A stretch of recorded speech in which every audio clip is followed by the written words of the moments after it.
अब इसमें एक प्रॉब्लम है, ये वर्क पावर एंड एनर्जी का। ये कह रहा है body of mass M moving with velocity v one in the x direction collide with another body of mass m moving in y direction with velocity v2 these collides into the one body during a collision calculate। तो वो कह रहा है the direction and magnitude of the momentum of the final body. तो पहले momentum निकाल लें। तो देखो हमारे पास अलोंग द एक्स एक्सिस पर आ जाए, अलोंग द एक्स एक्सिस पर, तो ये आपका हो गया कितना m1 v1 plus 0 is equal to, और ये m प्लस m और ये कितना v डैश cos थीटा, ये फर्स्ट आ गया। और अलोंग दी y एक्सिस पर चले जाए तो देखो 0 plus m v2 is equal to, और ये हो जाएगा m plus m v dash और ये sine theta. This is the equation of second, है ना। तो पहले में हमारे पास x के साथ आ गया और दूसरे में हमारे पास ये साइन थीटा के साथ आ गया। अब वो कह रहा है square and adding, square and adding. तो equation first and second both are square, both are square and add. तो ये कितना हो गया m1 v1 का स्क्वायर m v2 का square is equal to m plus m v का square v dash और का स्क्वायर। तो आप यहाँ से निकाल सकते हो v dash square is equal to m v1 square और m v2 का स्क्वायर अपॉन और ये m प्लस m का whole square.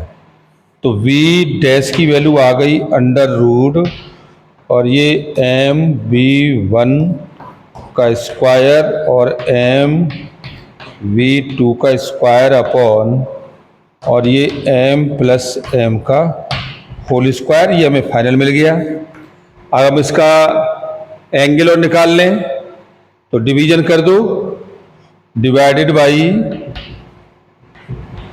Equation second by first. तो ये वैल्यू आपकी आ गई कितनी, ये m plus m v dash sine theta upon m plus m v dash cos theta is equal to m v2 upon m v1। This is the eliminate of the value tan theta is equal to m v2 upon m v1। तो theta is equal to tan inverse और ये m v2 upon m v1 के साथ। Okay, theta is equal to tan inverse m v2 upon m v1 के साथ। तो ये हमें दोनों चीजें मिल गई। अब इसके बाद वो सेकंड ऑप्शन कह रहा है इसमें कि the friction of the initial kinetic energy transfer into heat during the collision terms of the two masses. अब इसका टोटल काइनेटिक एनर्जी हम निकाल लें तो ये हमारे पास कितना आ जाएगा टोटल काइनेटिक एनर्जी,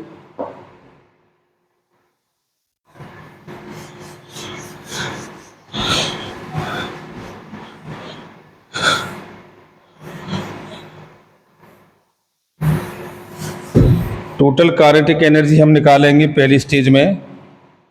तो काइनेटिक एनर्जी आपकी हो जाएगी initial kinetic energy is equal to final kinetic energy. तो ये आपका half m v1 square half m और ये v2 का square is equal to half m plus m और ये v डैश स्क्वायर।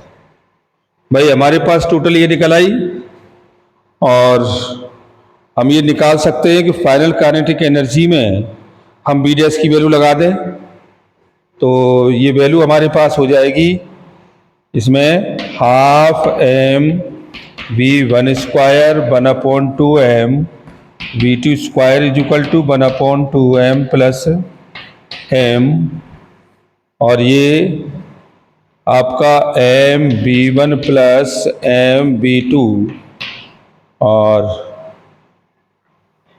का स्क्वायर अपॉन, और ये m प्लस m का होल स्क्वायर, इससे ये कट गया, तो ये वैल्यू आपकी आ गई half M B one square half M B two square is equal to, और ये 1/2 m प्लस m और ये एम बी वन स्क्वायर और ये एम बी टू का होल स्क्वायर।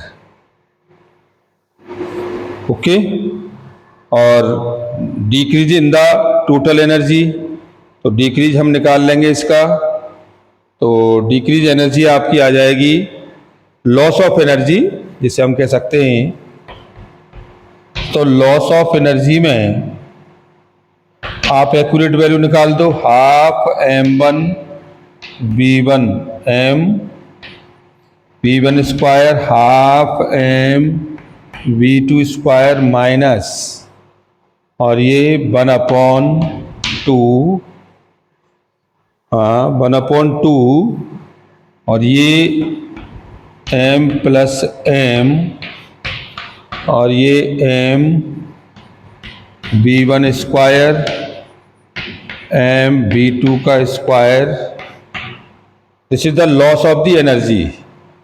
ये हमें लॉस एनर्जी मिल जाएगी, और लॉस एनर्जी मिलने के बाद आप इसको फाइनली कैलकुलेट करेंगे तो ये डेल काइनेटिक एनर्जी आपकी हो जाएगी 1/2 m upon m plus m और ये बी वन स्क्वायर और ये वी टू स्क्वायर।